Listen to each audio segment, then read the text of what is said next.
Hey class, this week we will be covering adaptations to anaerobic training programs. Let's go through the chapter objectives. So first, the hope here is that we will be able to differentiate between aerobic training adaptations and the anatomical, physiological, and performance adaptations following anaerobic training. Number two, discuss the central and peripheral neural adaptations to anaerobic training. Number three, understand how manipulating the acute training variables of a periodized program can alter bone, muscle, and connective tissue. Number four, explain the acute and chronic effects of anaerobic training on the endocrine system. Five, elucidate the acute and chronic effects of anaerobic training on the cardiovascular system. Number six, recognize the causes, signs, symptoms, and effects of anaerobic overtraining and detraining. And number seven, discuss how anaerobic training programs have the potential to enhance muscular strength, endurance, power, flexibility, and motor performance. There's one key term here that I think it's important for us to clarify. I want to make sure everyone understands this concept of anaerobic training. It's different than aerobic training. Aerobic means with air, anaerobic means without air. So think of going back a few modules when we talked about the phosphagen system and the fast glycolysis is where we start to slowly use oxygen, but anaerobic means we're not using oxygen. So think of all of this exercise occurring within that first energy system. So it's going to be exercises that you see here. And by definition, anaerobic training is high intensity, intermittent bouts of exercise such as weight training, plyometric drills, and speed, agility, and interval training. The neural adaptations that occur. So think of the nervous system, what happens to the nervous system in anaerobic training. They may elicit adaptations along the neuromuscular chain. So if you see down here at the very, very bottom, at the right, you see this connected chain of neurology, right? From the connections to the muscles themselves, into the different various spindles, or from the very bottom, like a single motor unit, into the various muscle fibers as we get collective motor units into the entire muscle.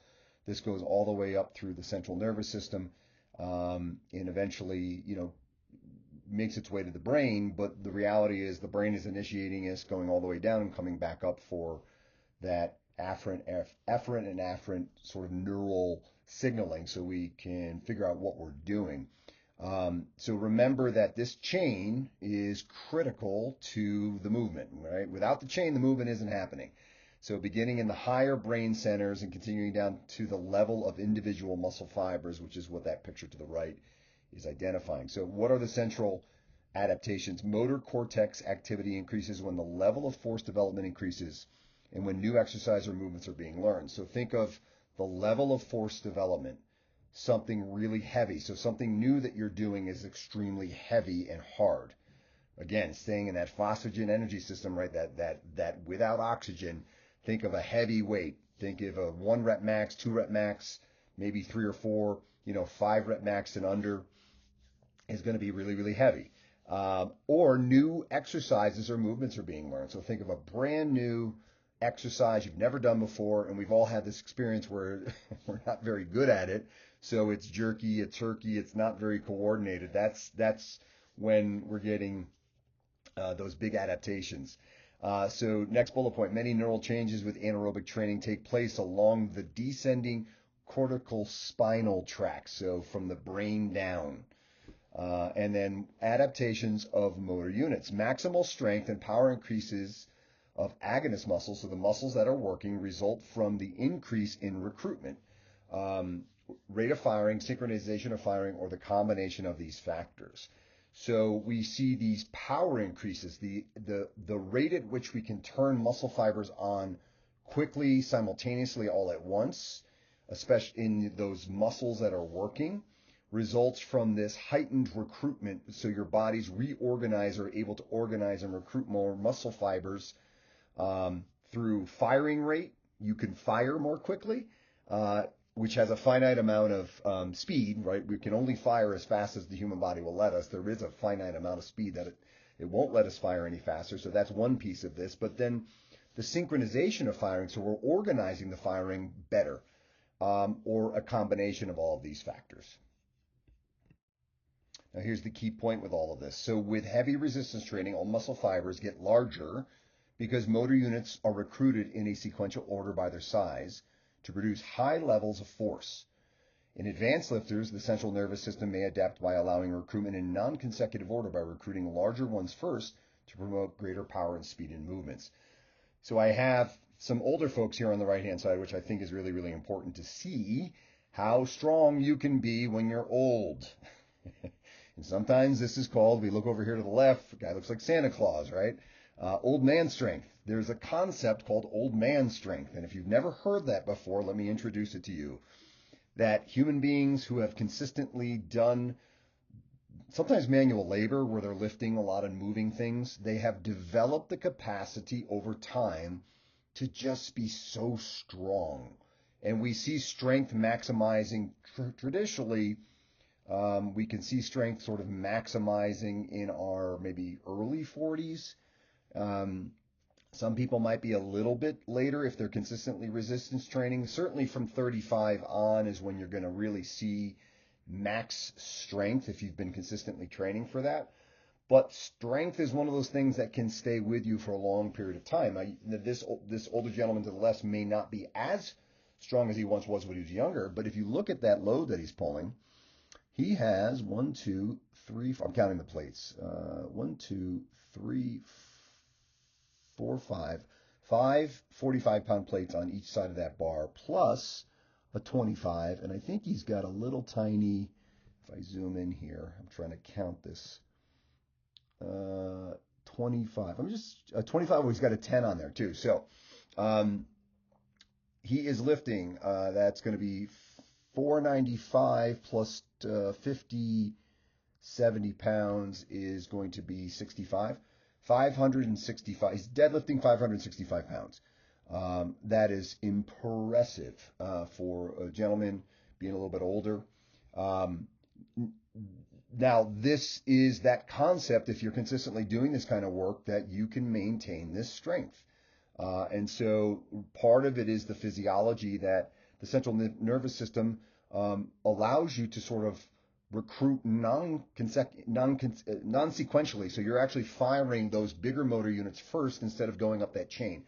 We'll look here in the next slide what this looks like. I think it's easier to see in the visual, but it is important to sort of understand this piece. So now in this slide, you can see this really great illustration or this graphic to the right, which has motor units from small all the way down in the lower corner, lower left corner, to large all the way to the upper right corner.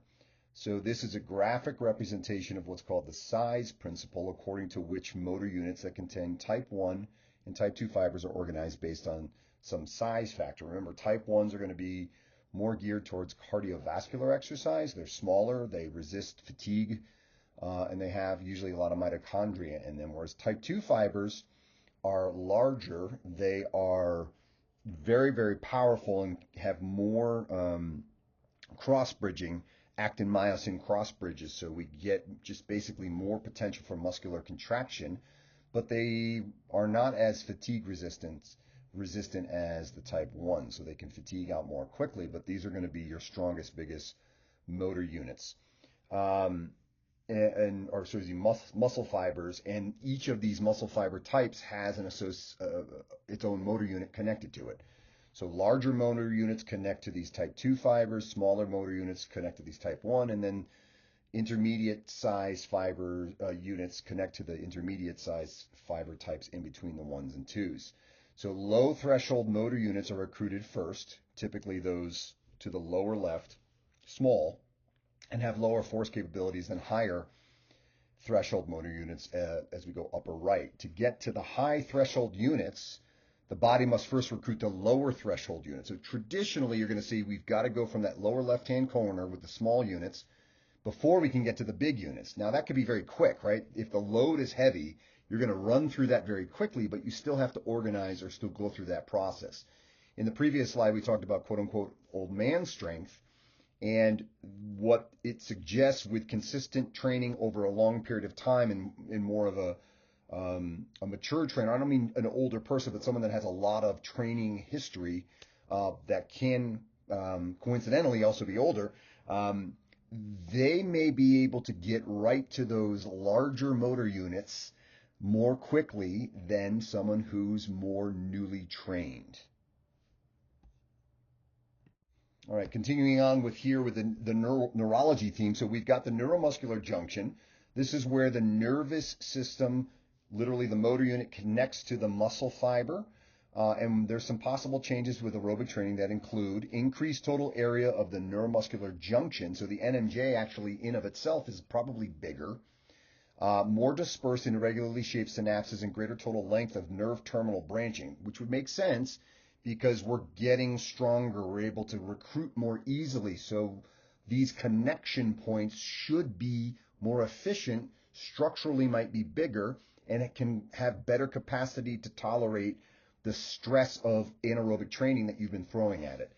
Increased end plate perimeter length and area, as well as greater dispersion of acetylcholine receptors within the end plate region. So just think of that whole structure becoming bigger, larger, more integrated into the muscle fiber itself. Neuromuscular reflex potentiation. So what is its potential? Anaerobic training may enhance the reflex response, thereby enhancing the magnitude and rate of force development. Reflex response, so how quickly you can fire.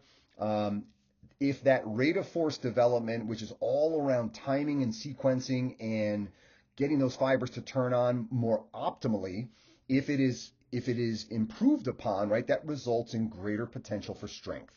Potential. All right, neural adaptations. Anaerobic training and EMG studies have shown that there's an increase in electromyography, or EMG indicates greater neural activation. So as we get stronger, we have more nervous system activation. We know that. Studies have shown strength and power increase by up to 73%, which is massive. Advancement in training contributes to further gains in strength and power. So you have to think about, a lot of people say, well, I think we had some of these questions, or I've had these questions in the past, should I focus primarily just on the energy system, or should I really focus on, in timing and doing short bouts? Maybe, but ultimately you do need to be under the bar, quote unquote, under the bar, lifting heavy weight, because cumulatively over time, this shows the increase in potentiation from strength and power perspectives. And then we know that the more training we do and the more complex our training is, we get further gains in strength and power. We see also dramatic increases in neural adaptations taking place early in the training program. So if you see on this graph I have here, I have on the left-hand side strength, I have in the lower x-axis the weeks. So it's time on the low axis, which is the x-axis, strength is on the y-axis on the left. And you're going to see the first couple of weeks, what happens.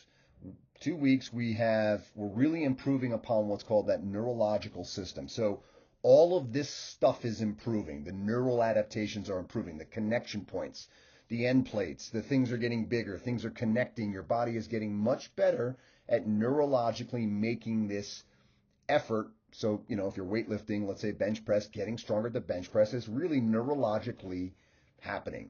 Not structurally from a muscle perspective, but neurology. It's around 4 to 6 weeks that we start to see muscular changes where we get more actin-myosin cross-bridging. If we keep doing the same thing, though, we run into that conundrum of potential 8 to 10 weeks of sort of plateauing with all of this development. And then we may see, if we keep going now for 3 months, 4 months, performance drops. So the longer we keep doing the same thing, we will stagnate, which is why you've heard me all along throughout this course say we've got to change our training protocols and exercise selection consistently throughout our training periods and programs. And we're going to have a little fun with that later on when we get into our project at the end.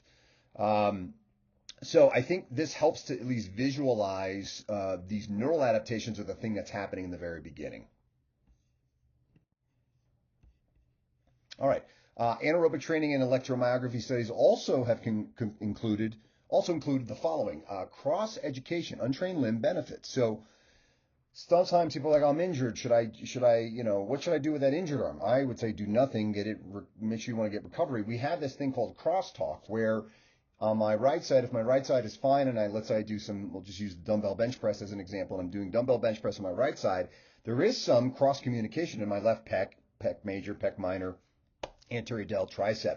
So even though I'm getting stronger on my right side, you actually will make some improvements. And I think in some of the research we're seeing like 20%, 30% on that left side that's not being worked as well. So untrained limb does benefit when we're doing some resistance training neurologically. Bilateral deficit in untrained individuals improves under time. So sometimes people say, well, my left and right are weaker. What should I do? Just keep training. Don't overly develop the other side, the weak side. You want to just keep training. It will improve over time. Just train both arms, both legs. And since we're talking about on left and right, it's always going to be usually an appendage. Just train them equally. They will eventually catch up. It just takes a little time. And then there's changes in muscle activity of the antagonist during agonist movements. So too much co-contraction can impair an agonist contractile force. So let's break this apart a little bit. Agonists, for those of you that have taken anatomy, are going to be the muscles or the human movement anatomy that we offer Kin Major 102. You're going and certainly Kin Major 217 and 218. I'll talk about that in a second. So agonists are going to be the muscles that are the primary mover of the motion, the primary muscle or the primary mover of the motion that you're trying to achieve. The antagonist will be the opposite mover. So let's use the bicep tricep as an example. If I do a bicep curl, right, I flex my elbow, the agonist is the bicep, the antagonist is the tricep. Now, changes in muscle activity of the antagonist during agonist movement, too much co-contraction can impair agonist contractile force. So if you have an imbalance, and it's rare to have an imbalance in the bicep tricep, but let's just say hypothetically, if my tricep is overly active, my bicep might not be able to generate as much force production because of that overly active, overly developed tricep. Now, where it really plays out is in this picture to the right. We see the first musculoskeletal system person, nice tall posture, and then we see this sort of what we call upper cross syndrome posture on the right side, where the shoulders are slumped forward, the head is forward, you see the rounding of the back. And what you have with this typically is tight pecs, weak and lower traps in serratus anterior, tight upper traps, and weak deep neck flexors. Those tight muscles are overly active. So if you look at the diagonal from upper traps down to tight pecs, those are going to be way overactive. And that weak lower trap and serratus anterior is going to be exacerbated because the pecs are tight. This is a muscle imbalance that we need to restore. And this is something we cover in our Kin Major 217 functional movement screening and analysis course, as well as our Kin Major 218 corrective exercise for the movement professional course, where we actually will restore this function, and we have to treat it differently. We can't just train on top of this because this becomes problematic for the human movement system as it potentially creates a much higher potential for injury mechanism. All right, muscular. So what are the muscular adaptations? So skeletal muscle adapts to aerobic training primarily by increasing its size, facilitating fiber transition, and enhancing its biochemical and ultrastructural components. These changes result in enhanced muscular strength, power, and muscular endurance. So if you look to the right, you see in the center a muscle fiber, and then we see the breakout. We've got these two breakouts, what we're calling muscular growth here. One is going to be called hypertrophy. The lower one is hypertrophy, and the upper one is hyperplasia. Now, muscle hypertrophy refers to muscle enlargement or muscular enlargement from an increase in the cross-sectional areas of the existing fibers. So we basically increase those actin-myosin cross bridges. Hyperplasia results in an increase in the number of muscle fibers via longitudinal fiber splitting. So you see down here on the bottom, in the picture, the muscle fibers from the left, they go down to muscle hypertrophy to the right. You see they get bigger, but they have the same muscle fiber count. There's 2 in each one. Whereas muscle hyperplasia on the upper arrow, you see that there's actually now 4 muscle fibers with all of those are going to be mitochondria in there, those black dots. Now, hypertrophy involves an increase in synthesis of the contractile proteins, the actin and myosin, within the myofibril, as well as an increase in the number of myofibrils within the muscle fiber. The new myofilaments are added to the myofibril, resulting in that increase in diameter. That's how the muscle fiber itself gets bigger during hypertrophy. Now, hyperplasia historically was considered not possible, but we've seen this in animal models, and in some cases we've seen this in very, very advanced trained individuals where we do see an increase in this hyperplasia muscle splitting.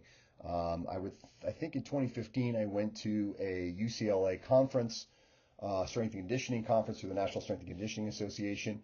I think it was 2015, and it was really interesting because a gentleman, a professor from Cal State Fullerton, was talking about his research in hyperplasia and how he had discovered that it does happen in very rare human beings, but it can happen. Pretty cool.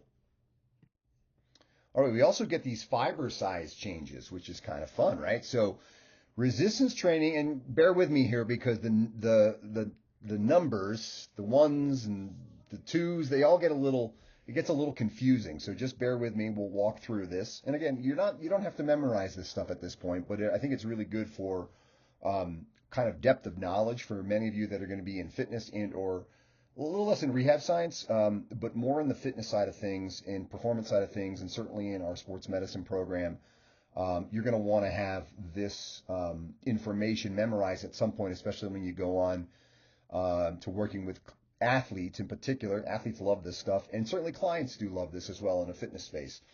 Some, and it really depends. Some will want to know more. They'll ask you questions. So being able to answer these things becomes really important. But bear with me. This is intro, so we're just introducing you to all of this. So the fiber side change. So what do we get? Resistance training results in increases in both type 1 and type 2 muscle fiber areas. So those are the main muscle types that we have. Type 2 fibers have greater increases in size than type 1, right? We've talked about that.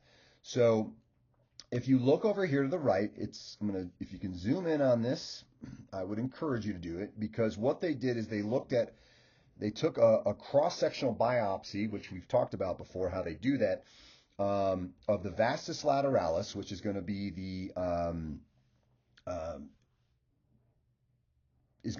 your quadricep, the outside sweep of your quadricep of a young soccer player.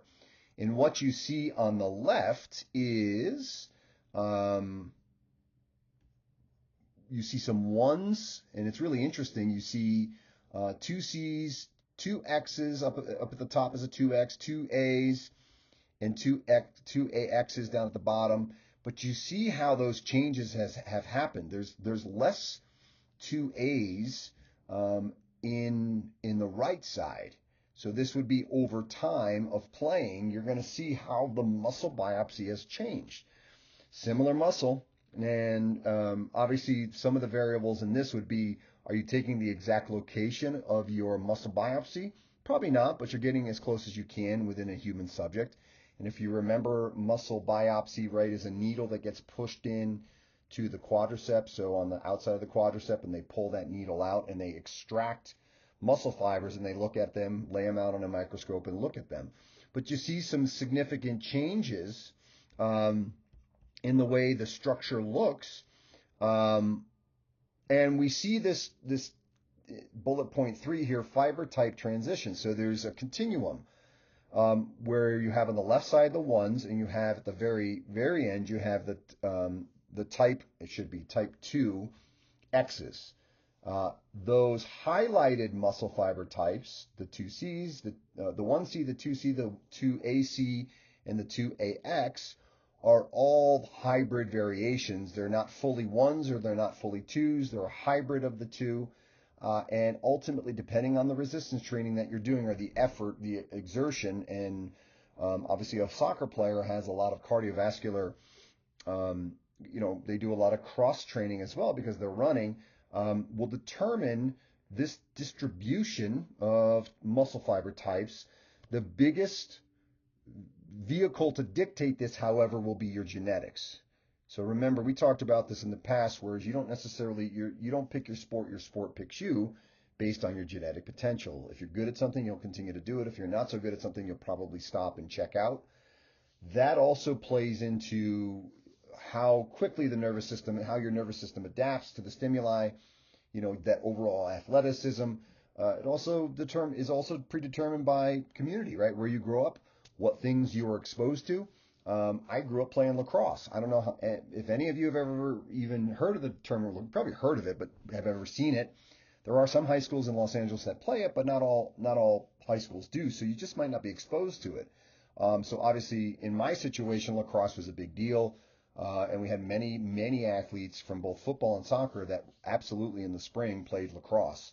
Um, so that's also part of this equation, and genetics play a role in sort of what you're picking, but also developing the requisite tissues, the neural sequencing of organization. And the other piece of this is your capacity to want to do the activity even if you're not good at it, right? That concept of heart. The person that continues to work really hard at something is going to get there. It just may take a little longer than someone who has some of those already predetermined genetics that might benefit the sport that they're playing. So muscle fiber transitions will occur during training, but are always going to depend on the training stimuli. So we have to remember the stimuli, the stress that we put on the body over time is going to dictate how these fiber types transform or adjust or shift to accommodate the stimuli of training. So this means that the shift of the type of myosin adenosine triphosphate, ATPase, and heavy chains take place during training. So simplistically put, right, we are going to alter our structure, and it's going to happen during training. Transformations from 2X to 2AX to 2A can be seen, and then small percentage changes to 2AC and 2C can occur. You're here on the right, you're seeing different fiber types, and this is really just to give you a visual. This isn't them actually changing. It's difficult to actually see them change, although we do know they change because we can check from one muscle biopsy pre-training and then to another muscle biopsy post-training. Depending on how long that training phase is for, you'll see adaptations. Exercise activities that recruit motor units with type 2X muscle fibers initiate a shift towards type 2A fibers. I don't want you to get bogged down on what shifts where and how things shift, but just remember you've got, if we go back to our previous slide, those highlighted fiber types, the 1Cs, the 2Cs, the 2ACs, and the 2AXs are going to be the type of fibers that actually can transition. They can look more like ones, they can look more like twos.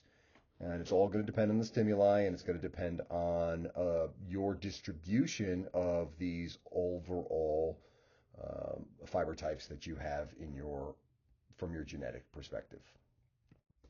So when these fiber types shift and you start building other muscle fibers, depending on that, stimuli that you're exposing your body to, and again, stimuli will be your training.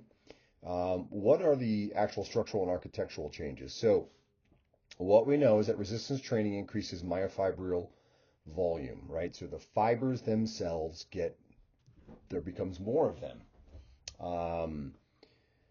It also increases cytoplasmic density. So the cytoplasm, if you recall, is going to be the sort of the jelly-like material inside of the cell. The sarcoplasmic reticulum, which will be surrounding the outsides of the cellular area, muscle cells themselves, and the T-tubule density and sodium, potassium, ATPase activity. So you have to just realize that structurally we're going to see increases in all of these structures as part of resistance training. Sprint training enhances calcium release. So if we do more sprint training, we're going to actually have greater ability to generate more sprinting, essentially through calcium. Calcium, if you recall from previous lectures, calcium is the chemical essentially is the element that is required to allow for the actin-myosin cross bridges to connect and pull on each other. Remember, those cross bridges are the things that make the muscles contract. and generate force. So having more calcium is a good thing. Resistance training also increases angle of pennation, and I wanted you to take a look at the picture here to the right.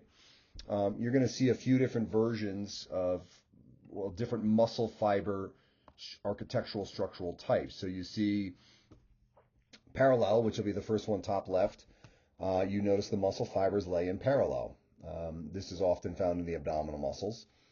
Fusiform, you're going to see more in the biceps brachii. So look at your biceps. You're going to see this sort of, it's not fully angled, but it's more,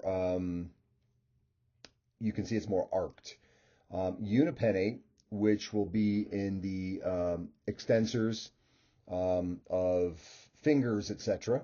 You're going to see it's more diagonal, and then you'll see bipennate, which will be on your rectus femoris, which will be hamstrings, and you're going to see they're a little bit more arced, but also have a more linear aspect to them. You're also going to see that how they connect at the very top. There's ligamentous,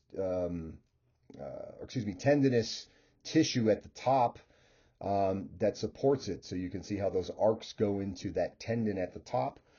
The last one, upper right, multipennate, and it's going to be deltoid. So think of shoulders. You're going to see that, again, tendinous insertion inside the muscle, and the muscles are pulling on each of those tendinous junctions.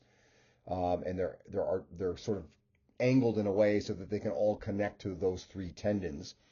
And then you have a convergent, which is going to convergent design, which you see here in the lower left, which is going to be really primarily in the pectoralis, and then circular. And I'm going to leave it up to you to all guess what that circular one is. But the pennation, the angulation is, so if you can see, like, let's look at the pec or the convergent style, the pec, you see the angles on the lower fibers and the upper fibers. That angulation increases through resistance training, creating more potential force production. So pennation will be the angulation of the muscle fibers that, other than parallel and circular, all of them have a little bit of angulation. It just depends on how much angulation exists, depending on the type of muscle architecture. Now, we also, as we increase muscle fiber type, we have a reduced mitochondrial density. So your mitochondria, if you recall, is going to be the power plant of the cell. And I have there the question why. I want you to think about this for a minute. Why do you imagine, as I make my muscle fibers bigger with more actin and myosin cross-bridging, why might my mitochondrial density decrease? I'll give you a few seconds to think about that. And I want you to think about the room. I mentioned this in a previous lecture, so hopefully some of you got this, but the room, the space, the availability of actual real estate inside the muscle fiber themselves becomes limited when you increase more cross-bridging, larger, more developed muscles. And the mitochondria are really highly used in particular for aerobic exercise. So of course in aerobic muscle fiber types, and a lot of the ones, like think of the calves and quads when we're doing a lot of running, we're going to have a heck of a lot more mitochondria, and we're actually therefore going to have less sheer volume of muscle. You can't have both. And the question always is, why not? Well, there's a finite amount of real estate, and muscle can't be big enough to accommodate both, to be super, super jacked and to have super high density of mitochondria. So they're competing in real estate or competing in space, and thus you can't have an extreme of both at the same time. You're going to either have one or the other, or if you're cross training, so doing more cardiovascular type work along with your resistance training, you won't have maximally big muscles, but you'll have an increase in mitochondrial density, so you'll have a little bit more aerobic capacity.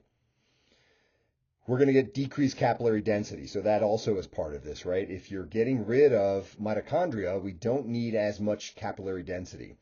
We're going to have increased buffering capacity, acid-base balance, because we've got more tissue, muscle tissue that's going to be really working through some of that acidity as we obviously exercise. As you recall, we need to be able to manage the acidity of our bloodstream, and the blood coming in and out of the muscles to facilitate appropriate um, muscular reactions, right? And overall, that burning sensation that you get, which isn't lactic acid, it's acidity, it's overall acidity, that the muscles themselves will be able to better buffer or balance because they have more capacity to tolerate greater acidity. They can get rid of that acidity more quickly.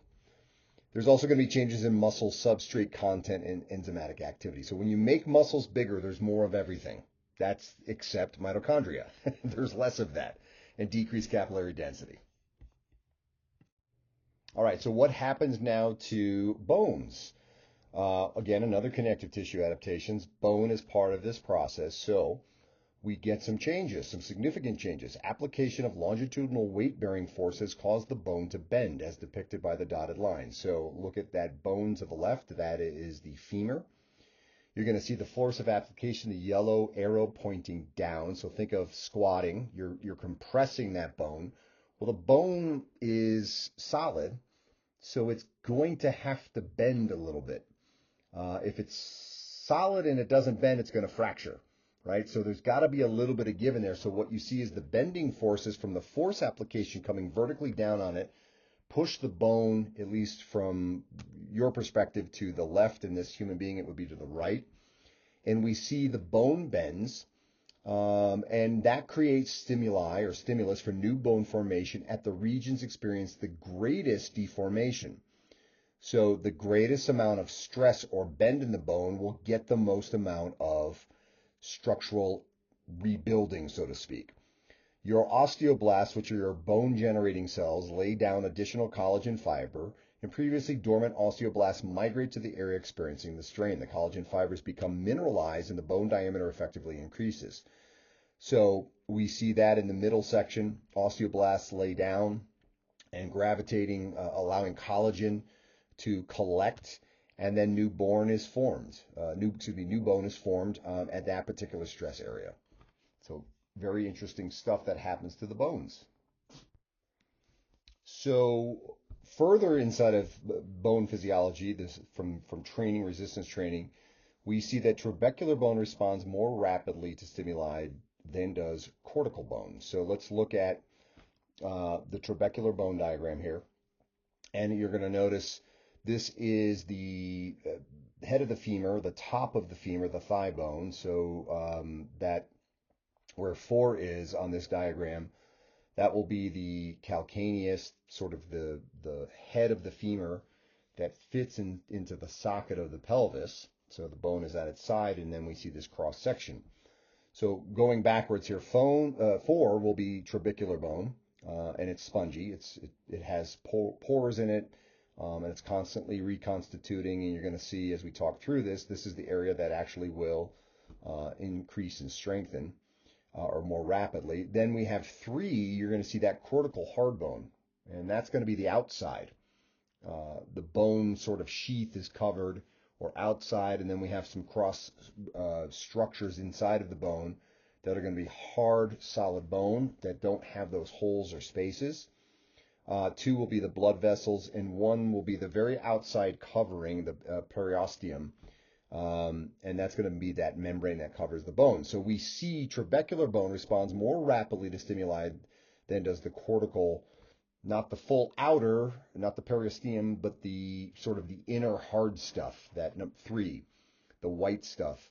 So minimal essential strain, what we call MES, is the threshold that threshold stimulus that initiates new bone formation.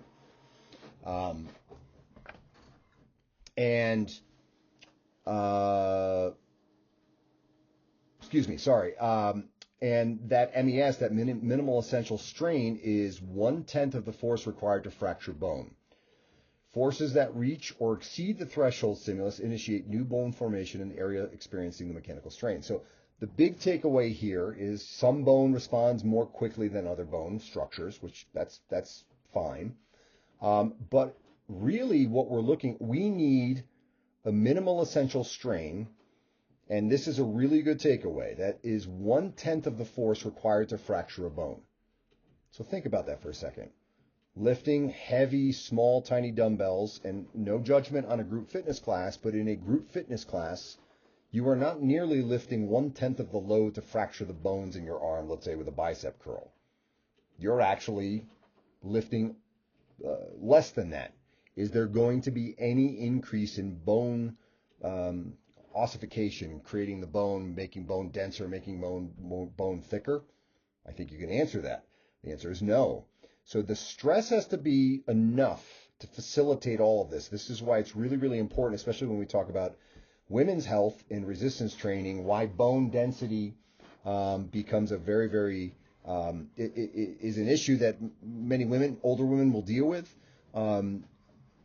But using resistance training and making sure that the weight is appropriate, heavy enough, is really, really critical to not only enhance overall muscularity, which is a big benefit, especially for someone who's aging, but also for someone who is looking to enhance their bone mineral density.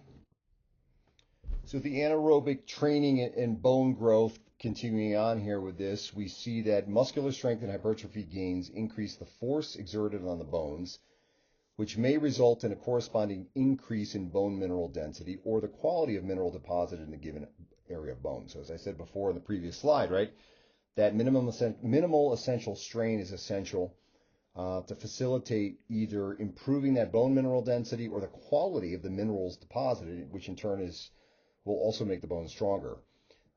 These are the components of mechanical load that stimulate bone growth. That includes magnitude of load, so think about the intensity, which I talked about earlier. Rate, so the speed of loading, how fast am I moving something? Because when you move something that has some mass to it, the faster I move it requires more force. So the tissues and connective tissue, and think of my appendage, if I move a dumbbell really fast, I'm going to start to actually facilitate velocity, and I actually have to control that, so the force production increases. The direction of forces, that all plays a role in this, and then the volume of loading, the number of repetitions. Obviously, the higher the load, which would mean the higher the load, like if it's a heavier weight, I can't do as many reps. The lighter load, I can do a heck of a lot more reps, and I might not meet that minimal essential strain. On the right here in the picture, you're going to see force velocity curve. So obviously there's this fine line where we have velocity on the x-axis on the bottom, and x-axis at the bottom, and y the force in newtons, which is going to be the y-axis on the left. So more force production generated in strength training, because you're going to, we've talked about this in the past, but you're able to lift heavy weight, the maximal amount of weight ever lifted. If we talk about what power lifters do, I'm not talking about Olympic weightlifters, but power lifters, the ones that do the bench press, the squat, and the deadlift. They don't move that load fast at all. They physically can't. We can't move maximum effort stuff fast. Now, we have training phases inside of a program that will teach the athlete to actually move as fast as they can with lighter loads, but that is designed to get them to maximally generate force production, and it isn't what they do when they actually go to, say, like a competition where they're actually competing in an event. Whereas power, so you see that Olympic weightlifting there, power is a load moved much more quickly. It has a lot more force production than, let's say, speed, but it's not as much as maximum strength. So you're able to move a little bit more quickly, which is speed times mass, or motion of mass, or the movement of mass, is what constitutes equals power. At the very bottom, lower right of this force velocity curve, speed. So yes, sprinting you're generating, it's sprinting. You're using anaerobic systems, especially if it's a short sprint where you don't need a lot of oxygen or any oxygen at all, let's say 10 seconds or less. There is force, but it's not nearly the amount of force because you're moving your own body mass as opposed to external mass that you're moving in when you're doing Olympic weightlifting or powerlifting. So how can athletes stimulate bone formation? You're going to want to use exercises that directly load specific regions of the skeleton. So think femur, our the big bones in our body, femur, our lower body, our upper body. How can we load, our thighs and legs? Well, by squatting, right? Doing single leg squats. So you're going to see athletes here in these lower pictures here all doing variations on a squat. We'll talk about that in a second, but squatting is a fantastic way because the force production going through the torso is significant. So you're getting compressive force, which actually is going to shift, is going to cause strain on all the bones that are supporting that structure or that force, which in this case would be a barbell. It just depends on where you put the barbell. You're going to use structural exercises to direct force vectors through the spine and hips and allow the use of greater absolute loads in training. Your job, if any of you ever want to become, part of fitness or decide to be more invested in strength and conditioning, your job is to analyze the sport and figure out how can I get those force vectors through the different parts of the body that tend to need to be stronger and or be more injury resistant. That's essentially what we're doing, because it's not just the bones that we're actually increasing the strength of. It's the connective tissue, so the tendons and ligaments, as well as the muscles. So the whole entire structure gets stronger when you're putting force into different parts of the body consistently over time.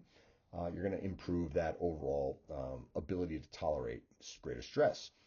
Overload the musculoskeletal system and progressively increase the load as the tissues become accustomed to the stimuli. Now, a lot of you might think, oh, I've got to add weight, right? That's a very logical default. And many of you, I'm sure, hey, I got strong doing bench press. I'm just going to add a little bit more weight as I get stronger. Sadly, that is the least effective way to improve strength over the long term. Short term, yes, it's wonderful. Long term, your body will adapt and your nervous system no longer is getting the same stimulation. And so what we need to do is the fourth bullet point, and we need to vary exercise selection to change the distribution of force vectors to continually present a unique stimuli. So your job as a coach, whether it's in rehab, whether it's in strength and conditioning, performance, and or general fitness, is you've got to change the exercise selection. So going back to the pictures on the bottom, we see a variety of different types of squats. These are all squats, all squat pattern. On the left, the gentleman has a safety bar squat, and we have those in the weight room here at Los Angeles City College. Below him, gentleman in the black doing the traditional back squat. Then we go up above him, the woman in the red tights. She's doing a traditional front squat. And then we go to the lower, below her, the woman with the all in black, short sleeves with the rogue red bumper plate. She's doing a Zercher squat, where she's holding that in her forearms and she's squatting down. So different stress, different orientation of that load, force vectors are going to move a little bit differently. And then lastly, we have a rear foot elevated split squat by the woman on the upper right. So these are all different ways, and she's doing a back squat. So you could conceivably put the bar in a front squat, do a safety bar squat, do a Zercher squat. You have all of the flexibility to alter these variations. Your job as a coach is to logically know when is the best time to do this, when is the athlete, when is the client, when is the patient ready to do this. And that all depends on kind of the preparation to the point that they're at to determine, have they met the minimum competencies to be able to squat, deadlift, whatever the exercise is that you want them to do. So what happens now to the tendons, ligaments, and fascia under aerobic training style of training? Well, the primary stimulus for growth of tendons, ligaments, and fascia is the insult from mechanical forces created during exercise. That's a really fancy way of saying the stress, the insult. How stressful was it, and did you in some way force the tissues to bend without breaking? I mean, that's ultimately what we're getting to. Don't want to break, don't want to be too much weight, but at the same time, it's got to be enough weight to cause stress. So all of these tissues, tendons, ligaments, and fascia, need to be stressed and put into positions of challenge without being too much so that they break. Now, the degree of tissue adaptation is proportional to the intensity of the exercise. So the higher intensity, especially when someone can tolerate that, right, they're going to have greater adaptation. Consistent anaerobic exercise that exceeds the threshold of strain stimulates connective tissue changes. So you want to consistently be stressing the tissues. So on the right-hand side, I have basically collagen fibers. And I want you to look at the muscle fiber that they're pulling out. Really, it's not even a muscle fiber, but it looks like a muscle fiber, except everything's white, because this is the same architecture that we have. And we're looking at um, the ligament there in the knee, right? You see all of this white connective tissue. Well, it comes down, we have collagen bundles, fibers, fibrils, which are smaller, and then microfibrils. And then if we go back up, we see what a microfibril is actually made of. And there's lines of tissue there, collagen. Those are all individual collagen molecule. If you can get the collagen molecule to stress to the point where they don't break, but they bend, you will facilitate changes in connective tissue. Sites where connective tissue can increase strength and load-bearing capacity at the junctions between the tendons, and ligament and bone surface. So think about where the tendon connects muscles to bone, and ligaments connect bone to bone at the junctions between the tendon and bone surface. So let's think about that for a second. Where the tendon is touching the bone, that connection point can become stronger. In a ligament, where the bone touches the ligament, that connection area can increase strength and load-bearing capacity. Within the body of the tendon or the ligament, so think about now throughout the whole length of the tendon, and in the network of fascia within skeletal muscle. So remember that we have this ubiquitous, it's almost like a mesh that connects all of the cells. It's what makes up, in this picture, it makes up it's often white, but it makes up the connective tissue that surrounds all of each of the muscle fibers in the body. So the fascia within the skeletal muscles essentially will also get stronger as well. Continuing on with this, specific tendinous changes that contribute to size and strength increase. That includes increase in collagen fibril diameter. So the fibrils, the individual fibrils themselves, the collection of collagen molecules will get thicker. So we're going to get an increase in diameter. A greater number of covalent crosslinks with the hypertrophy fiber. So we have this relationship with a lot of our tissue. There are it bonds by polarization. So think of like a battery terminal that has a positive and a negative, right? Or a magnet. It's probably easier with a magnet. If you put a magnet positive to negative, it'll stick. If you put a magnet positive to positive, it kind of pushes away from itself. So the cross-linking covalent bonds, which have that attraction to one another, will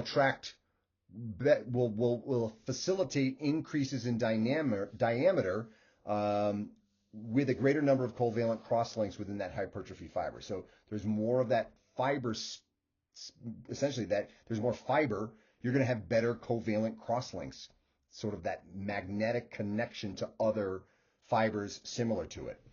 An increase in the number of collagen fibrils, just like in muscle, right? We're going to see those fibrils, the individual components or the individual bundle of collagen molecules will actually increase, and an increase in the packing density of those collagen fibrils. So you can fit more into the same space, right? So makes sense. Similar to muscle mass. So we see this very thematic similarity in not only how this connective tissue functions, and you have to remember, kind of going back to a previous lecture, muscle kind of turns right into tendon that attaches to bone. So it's not so far-fetched to say, well, there's a lot of parallels with how all these tissues operate. For sure there is, because they all are interconnected. So how can athletes stimulate connective tissue adaptations? Exercise of low to moderate intensity does not markedly change the collagen content of connective tissue. So low intensity, moderate intensity really doesn't make that much of a difference. High intensity loading results in the net growth of the involved connective tissues. So we've got to do heavier weights.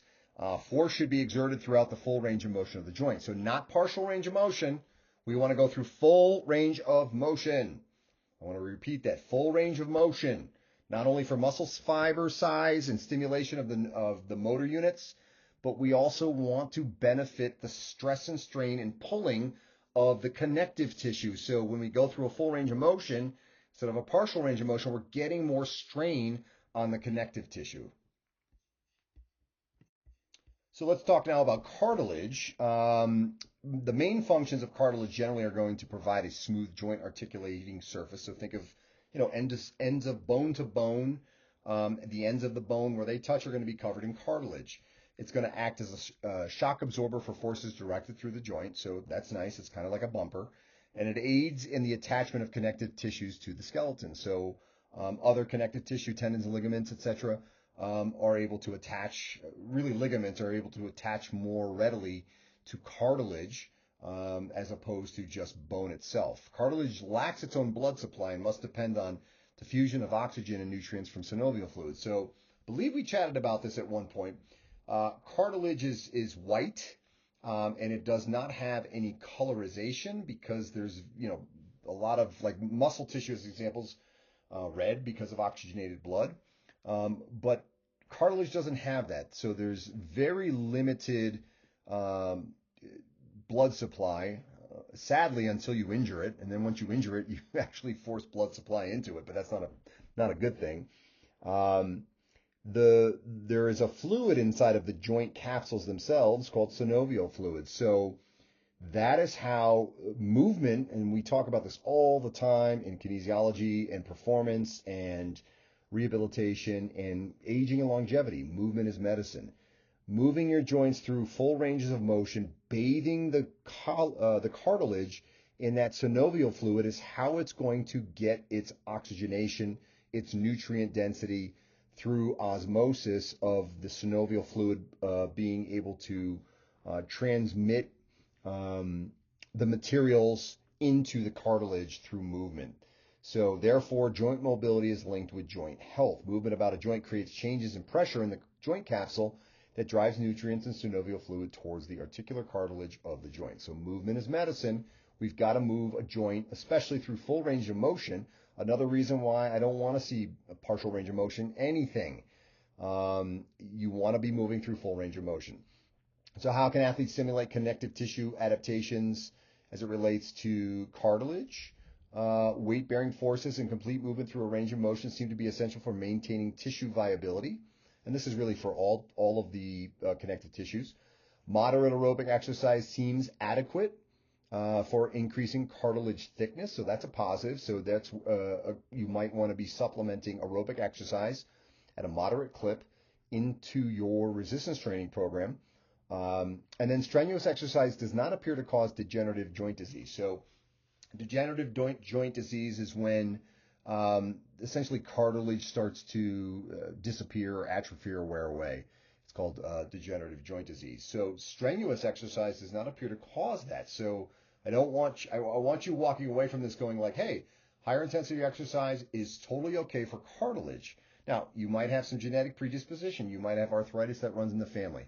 You might have done repetitive work in a particular repetitive movements, not through a full range of motion because it's part of work. Like these things do happen, and sadly, our body is not ultimately designed to live, 85 years without some wear and tear. So we do get into joint replacement, and there's treatments and things of that nature once you get to that place. But in the short term, I don't want you to worry too much about um, exercise is much more beneficial, and resistance training and even heavier resistance training is going to be much more beneficial for all the connective tissue than not. All right, let's talk about the endocrine responses and adaptations to anaerobic training. So acutely short term, what happens? Uh, we get anabolic hormonal response to anaerobic exercise, which is critical for exercise performance and subsequent training adaptations. So short term, we're going to get some of these. Um, I think many of you have been asking sort of throughout some of our discussion posts. We're going to see increases in testosterone acutely for sure, short term. Um, and we're going to see an upregulation of these anabolic hormone receptors, which is important for mediating the hormonal effects. So we're going to have more receptors. We're going to see more testosterone production. And it does not matter what gender you are. We all produce testosterone. I want to reiterate that. It's just how much testosterone is going to depend on gender. and or supplementation, right? Because you can add more testosterone in your body through anabolic steroids or taking pure testosterone um, if it's prescribed by a physician. Um, Chronic changes versus the acute, we're going to see so long-term changes in the acute hormonal response will include consistent resistance training may improve the acute hormonal response to anaerobic workouts. So cumulatively, we're going to see you're going to get a bigger burst of testosterone production short term, the more consistent you are training over a time period. Think of years. We want to pack weeks into months, into multiple months, into years, and be consistent as we can with this, ideally for a lifetime. So chronic changes in resting hormonal concentrations, we see that with consistent resistance training, we get changes in resting hormonal concentrations are less likely, meaning you don't have hormonal swings. You have more consistency with your hormone production. We also see hormone receptor changes that result in, have been shown to upregulate androgen receptor content within 48 to 72 hours after workouts, excuse me. So think of the androgen receptors are going to be the receptor sites on the muscle cells themselves that are going to be more receptive to testosterone as higher concentrations of testosterone are more consistently circulating throughout your bloodstream. So what are the cardiovascular and respiratory responses to anaerobic exercise? Now you might think we're doing resistance training, I'm not going to get that much aerobic or cardiovascular benefit, but what we find is that acute cardiovascular responses to anaerobic exercise significantly increases the cardiovascular responses, especially in individuals using the Valsalva maneuver. So who remembers Valsalva? Question mark. Valsalva maneuver is when you hold your breath during a lift. And some of you might have heard, well, that's bad. Well, it can be if you have high blood pressure. You would want to probably avoid it. But generally, holding your breath is a very natural reaction when you're moving a heavy object. Why do we do that? Well, what happens is the cardiovascular system, so think of the blood vessels, the respiratory system stiffens up. And it actually creates an internal weight belt. So you're basically getting the support of your cardiovascular and respiratory system internally when you're lifting a heavy weight. So using the Valsalva maneuver is going to increase cardiovascular responses. And we're going to see the following below. Acute anaerobic exercise results in increased cardiac output. So you're going to be able to produce, greater, essentially, your heart's going to be able to beat more readily. Stroke volume, for every beat of the heart, you're going to get more blood flow to move throughout the body at a greater volume. Heart rate increases, oxygen uptake increases, systolic blood pressure increases, blood flow to active muscles increases. Those are all going to be the acute short-term responses to in the cardiorespiratory systems when using the Valsalva maneuver in particular. So long-term cardiovascular adaptations at rest. So what's going to happen to us long-term at rest? Aerobic training leads to decreases or no change in resting heart rate and blood pressure. So it's either not going to change it all that much or change it a little bit, and we're going to see a decrease. We do see that resistance training does alter cardiac dimension. So some of you who are maybe aren't doing as much cardio, but you find like, wow, when I do cardio after doing resistance training, consistently having done resistance training for extended periods of time, I actually can tolerate, I can go longer. I have the lungs, the wind to be able to do it. That is not uncommon, especially if you're detrained. That's a big one. So if you're coming in and you haven't been doing anything, you start doing resistance training, that actually will show a pretty good benefit to your cardiorespiratory system from just doing weight training. We also see chronic resistance training reduces the cardiovascular response to an acute bout of resistance exercise of a given absolute intensity or workload. So some of you also may have this experience. Wow, early on when I first started resistance training, if I didn't get enough rest, I was pretty winded. And it was hard for me to sort of get my lungs back. But the more consistently you're doing resistance training, you're going to see those cardiovascular responses are going to improve. You're going to have a better conditioning to at least the stress of resistance training, meaning you're going to have your lung capacity and your circulatory capacity is going to be actually improved. Ventilatory response to anaerobic exercise. So ventilation, when we're talking about breathing, generally does not limit resistance exercise and is either unaffected or moderately improved by anaerobic training. So we do get a little bit of benefit through cardio system as well as the lungs, the respiratory system as well in breathing. So what happens if you decide you're going to do a little bit of cardio on your own with your resistance training? So what is the compatibility of aerobic and anaerobic modes of training? By combining resistance and aerobic endurance training, it may interfere with strength and power gains, primarily if the aerobic endurance training is high in intensity, volume, and frequency. No adverse effects on aerobic power result from heavy resistance exercise. So let's kind of pull this apart. I generated this. I generated this picture. Partially, you see the treadmill over to the right of this guy. He's got a T-shirt on that says Tabata Champion 2025. Tabata would be that high-intensity interval style of training, doing cardio. And he's got 405. I mean, he's got 405, 495 on the bar here. Even though some of those plates, AI made some of those plates look a little thinner than the others, but it's supposed to be like close to 500 pounds. And he's saying, why was this so hard? Well, if you're doing a lot of cardiovascular training, it's going to mitigate or prevent you from maximally achieving your resistance training, or if you have, in this case, strength training, like a 1 rep max, trying to bench 495, 500 pounds, right? That's a ton of weight. Some people might want to deadlift that or squat that, whatever. In this pic, we're using it as a bench press. And of course, the gym is laughing at him, right? That never really happens like that. But the reality is you want to be conscientious. You get what you train for, right? We go back to that old adage that if you're going to try and maximize your strength training, your overall strength, you're going to want to probably belay or not do nearly as much cardio because they will compete with each other. And if you're okay with that and you realize I won't be maximally strong, that's fine too. You'll be strong, but you won't be as maximally strong as you could if you laid off the cardio.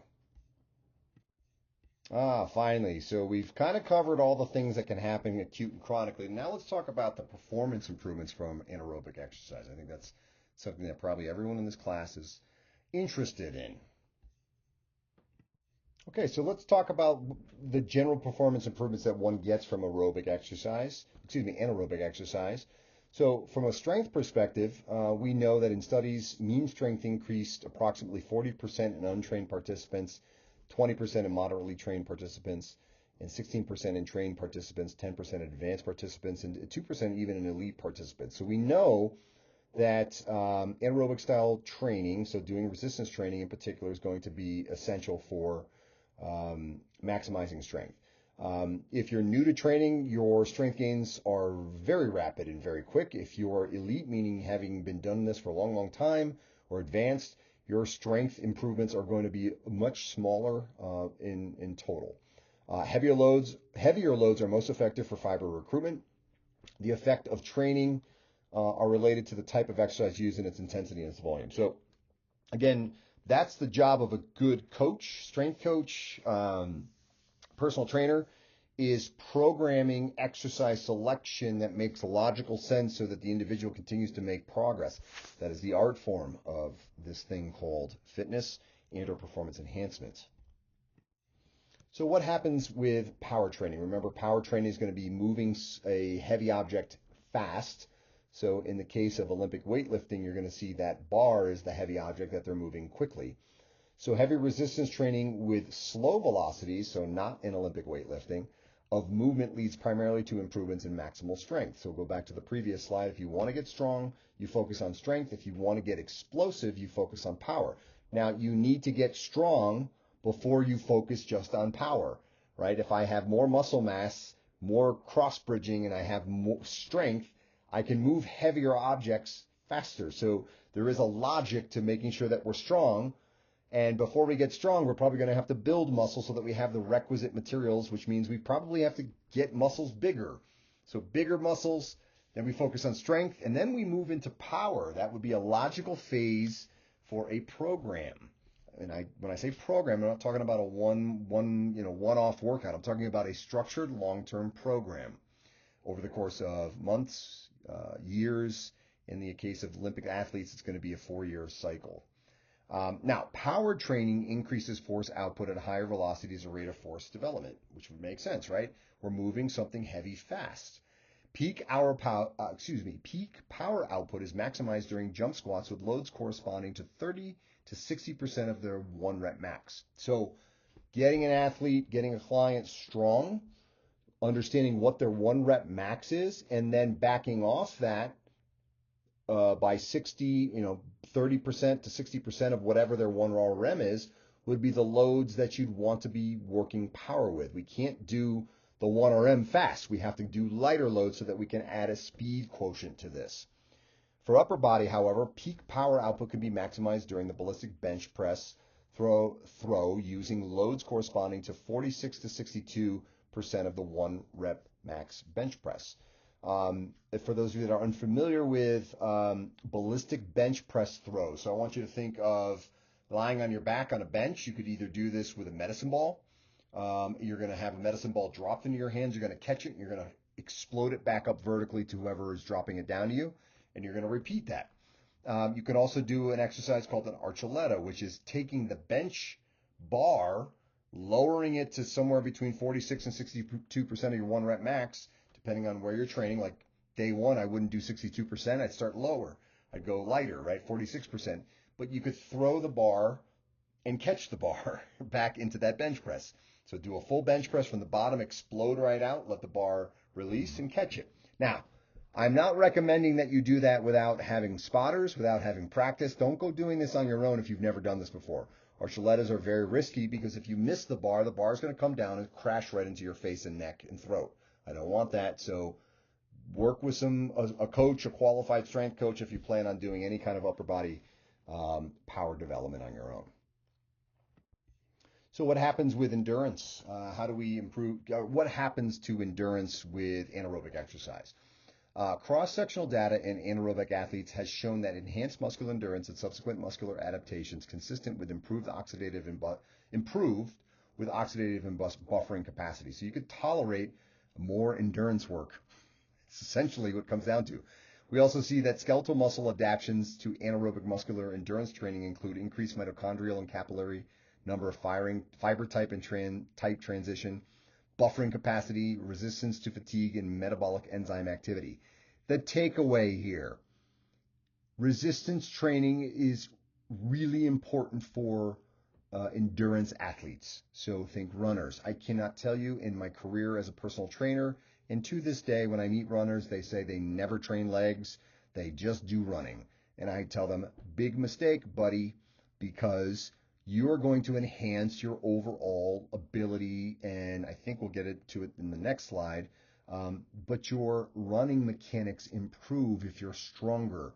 So it drives me bananas. It really does drive me bananas. I have to say this as a kinesiologist because we have so much information on performance enhancement, yet everyone thinks because they learned it from their PE teacher, or they go to the gym with some buddies and there's a guy that looks the part, supposedly knows what he's doing, told them to do it this way. And obviously now with social media, maybe with AI, people will actually get a little bit more intelligent information, but AI has its flaws because it tends to kind of answer what you want it to answer without necessarily being critically generating that information from credible sources. So just find someone who's got a degree in kinesiology and work with them, and assuming they've got some experience in performance enhancement. Sorry, I'll get off my soapbox. Okay, so what happens to body composition from aerobic exercise? What we see is that resistance training can increase fat-free mass and reduce body fat by 1 to 9%. That's significant. Think about your current weight. Multiply it by 0.09. That's how much fat mass you might be able to lose if you are consistently doing resistance training. And I obviously have some physiques. We've all seen these physique photos where people go from, heavier or less in shape, so to speak, and then get super in shape. Guy in the middle gets very, very lean, pretty remarkable. Woman in the lower as well. She definitely Her body leans out, but this just really comes from being consistent with resistance training and obviously watching your nutrition. But I put this guy on the left here. He's kind of funny because we often see these photos too. That guy's pretty ripped. Like I don't know. This is one of these before and after photos, and I was searching online to find these. And I was like, yeah, I guess he looks a little more ripped, but the guy was already ripped to begin with. So, be mindful of all of these photos. It's just there as a reminder that resistance training needs to be part of this process. And if it's not, yes, you can lose body fat through weight, through diet alone. That's always going to be part of it, because if you're eating more, we can certainly build more muscle underneath your fat. But if the goal is to lower your body fat while increasing your lean body mass, so think of your muscle connective tissue as well as your bone tissue, we've got to be involved in resistance training. The intensity of that resistance training has to be high enough, again, to strain the bones, at least 1/10. But I need you to lift some heavy weight. And flexibility improvements. So what happens with anaerobic training and flexibility? So anaerobic training potentially can have a positive impact on flexibility, primarily if the individual has poor flexibility to begin with. So think of someone that might be a little stiffer, not necessarily someone who has normal range of motion. It's not going to make you have excessive range of motion. But the combination of resistance training and stretching appears to be the most effective method to improve flexibility with increased muscle mass. So I have looked at a lot of research that covers improvements in range of motion.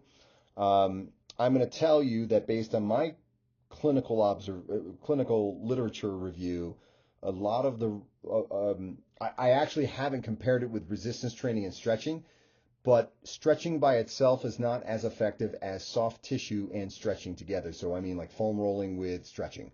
I would say foam rolling, and I'm going to go out on a limb here without looking at the research, but foam rolling, especially if you have tissue restrictions, stretching, and then strength training through that new range of motion that you created is going to be the best bang for buck with every discipline in human movement, from rehab to performance. You're going to see in rehab environments, you're going to work on range of motion. Instead of foam rolling, they're going to do soft tissue manipulation. So the physical therapist is going to do hands-on tissue manipulation. They're then going to have that patient stretch that stuff and then strengthen that stuff. In corrective exercise with regular folks who aren't injured, it's the same process in performance enhancement. We want to take our athletes, if they don't have the requisite range of motion or normal range of motion, we want to make sure their range of motion is improved. We can do that by prioritizing a little bit more on range of motion before we get into the weights. But once the range of motion is there, we're going to want to make sure that we're moving them through that full range of motion. So I want to see full preacher curls, not partial rep preacher curls. Thank you. And aerobic capacity. So what happens with anaerobic exercise? Heavy resistance training does not significantly affect aerobic capacity. Think of cardio, even though we talked about it a little bit, unless the individual was initially very deconditioned. So if you're in really great cardiovascular shape, resistance training isn't going to enhance that. It's really just going to enhance the conditioning for someone who's very deconditioned or initially deconditioned. The exception is in relatively untrained people who can experience increases in VO2 max ranging from 5 to 8% as a result of resistance training, right? So essentially what the previous bullet point said. Circuit training in programs using high volume and short rest periods, i.e. 30 seconds or less, have been shown to improve VO2 max. So picture below, you see we've got people doing different things, but you often see this resistance training in circuits is going to be, if for any of my clients or any of my athletes where I want to make sure when they're getting closer to competition in particular, yes, they're going to do their field work, they're going to do their court work, but from my perspective, I want them challenging the cardiovascular system. So I'm going to pair up circuits. So hey, we're going to squats right into pull-ups. We're going to do bench press right into Romanian deadlift. Something of that nature, and then I can increase that further. I can say you're going to do a series of 4, right? I can do a whole 4 circuits. So as they go through this process, what's happening is the heart is starting to beat harder, faster, because we're moving muscle tissue. The muscle tissue that's being utilized requires blood flow to facilitate um, all of the metabolites and all of the energy required to move those muscles. But if you move what we call, it's called blood shunting, we move the blood around the body by prioritizing different parts of the body in a circuit, we can really take advantage of that cardiovascular improvement. And motor performance. So what happens to the nervous system? Anaerobic training enhances motor performance. The magnitude of changes based on the specificity of the exercises or modalities performed. Resistance training has been shown to increase running economy. I mentioned that earlier. So improving your ability to run, vertical jumps, sprint speed, tennis serve velocity, swinging and throwing velocity, kicking performance, anything in athletics, you're going to see improved by resistance training. And finally, let's cover overtraining and deconditioning. So overtraining in general is going to be defined as the excessive frequency, volume, or intensity of training that results in extreme fatigue, illness, or injury, which is often due to lack of sufficient rest, recovery, and perhaps nutrient uptake. Excessive training on short-term basis is called overreaching. So overtraining is is what we don't want to get any of our clients or athletes into for sure. And if you look at on the left-hand side of this table, table 5.3, this is a theoretical development of anaerobic overtraining, but this is what you might see. So on the top left, we see acute fatigue. It would be days. Performance, no effect or slight increase. Altered neuron function.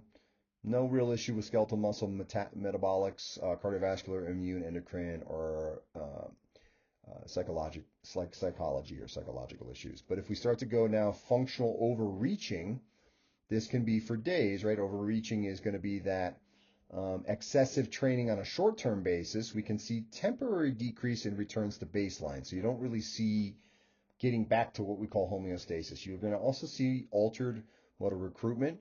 And then all the way over in the endocrine system, you're going to see altered sympathetic activity and hypothalamic control. So you have higher stress hormone that you might see some inability to get into sort of a relaxation phase, which is really going to be crucial long term for recovery. Non-functional overreaching, they're calling it NFOR, can be weeks a month. Stagnation, so performance stagnation or a decrease in performance. Decreased motor coordination, altered excitation, contraction coupling, so your muscles can't organize fire sequentially correctly. Decreased muscle glycogen, so the stores of carbohydrate in your muscles is going to decrease. Increased resting heart rate and blood pressure. Altered immune function, so illness might take foot. Altered hormonal concentrations, and then there's going to be some psychological dynamics of mood disturbances. And then finally, overtraining syndrome, where you're chronically overtrained. This can happen many months to years. Performance decrease without a doubt. Neural, we've already gotten to the point where everything's decreased. What we see is skeletal muscle decreased force production for sure. Metabolic decreased glycolytic capacity, meaning you can't even have enough stores in your muscles. Nothing really necessarily cardiovascular system. Sickness and infection, so significant immune problems. Endocrine, again, we're not seeing too much, but emotional and sleep disturbances. Now, general rule of thumb, if you're feeling tired, uninspired about going to the gym, you probably are overtraining. And we might need to take some rest and recovery. And I know that sort of works against you because you've got this mentality of I've got to keep going to the gym, I got to keep going to the gym, but it's not that exciting anymore. It's time to probably take a week or two off and maybe start to do some other activities and then come back to the gym once you feel like it's exciting again. Does that make sense? Hope so. Again, we're going to look again here at those overtraining markers. Psychological effects, we're going to see that desired decrease to train or decreased desire to train, decreased joy from training. And I've personally had these, and I think it can be very challenging and demoralizing. Acute short-term epinephrine and norepinephrine increases beyond normal exercise-induced levels. Sympathetic overtraining syndrome. So adrenal systems become shot. Performance decrements, although these occur too late to be a good predictor. So sometimes you say, hey, I'm actually weaker. Well, by that time, you've already got too much overtraining happening, and that's not a good indicator. So you really want to look at mood, and that desire and that joy would be the first thing I would look at. Mistakes that can lead to anaerobic overtraining, chronic use of high intensity or high volume, or a combination of the two, right? Doing too much work, too high intense work, doing 1 rep maxes all the time. That's a great way to get you into overtraining. Too rapid a rate of progression. So if you're moving too quickly from an exercise to a more complicated exercise, you've got to spend some time, let your body adapt to in some way. You want to be able to still think that the exercise is a little bit challenging, maybe to learn. You haven't reached the capacity with it, but you don't want to move quickly from one exercise to the next, progression-wise. And then hormonal markers of anaerobic overtraining. I think I missed something there, but we're going to see decreases in hormone production, which can obviously have an effect on libido. Sorry, it's not in there. And then psychological factors in overtraining. Psychological alterations are often observed before actual decrements in performance occur. So that's why it's really good to sort of do a think through. If you're working with someone else, it's like, how are you feeling? Check in with them every day. How are you feeling? How's the mood? How are you feeling psychologically?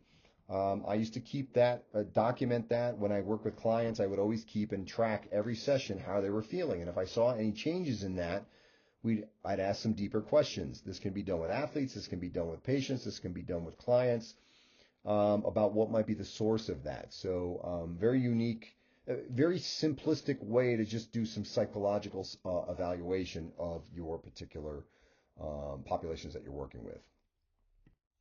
And then we have detraining, which is defined as the decrement or the decrease in performance in a loss of accumulated physiological adaptations following the cessation of anaerobic training. So basically, when you stop training, we've all been there, and then all of a sudden you go back to homeostasis, you go back to the way you once were. It takes time, but over here on the right, you see the red bicep, and we see through time, detraining, right? Not stimulating the tissues anymore. The body's going to go back to what it once was, and to its normal size. Now, it can occur when there is a substantial decrease in training frequency, volume, or intensity. So one of the things to be aware of, though, one of the last things to go is overall strength. So cardiovascular size cardiovascular is the first thing to go. It happens very quickly. I think we've talked about this already. Hypertrophy, muscle size starts to decrease. The last sort of thing to sort of be lost is maximal strength. But it can happen. It can happen in a series of, a few weeks, longer. But if you start to tweak your training around and it's not stimulating enough, you can also, start doing more cardiovascular, start doing more endurance training, right? That's going to change. You're going to become detrained from the other, let's say you're working on a strength training program. You're going to become detrained in that. And it's going to require you to go back and re-engage in some similar rep sets and rest protocols that are going to facilitate those changes. Now, once you've gotten strong, or once you've gotten more muscular, which usually you'll get a little stronger, of course, or more powerful, and you detrain, when you return to training, you will actually return and develop more quickly than you did the first time. And and I think I've talked about this before, we've often heard the term muscle memory. It's not really what's so, but the nervous system, the motor system, has already created the pathways to connect to all these muscle fibers.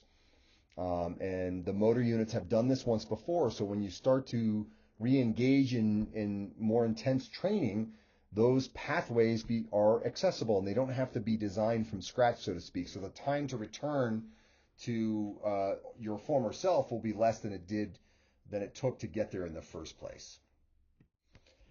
That's it. That's all I've got. So hopefully you enjoyed Adaptations to Anaerobic Training Programs. For questions, go on over to the discussion board. We'll have another discussion board where you can ask questions of any of the content that was not particularly clear for you.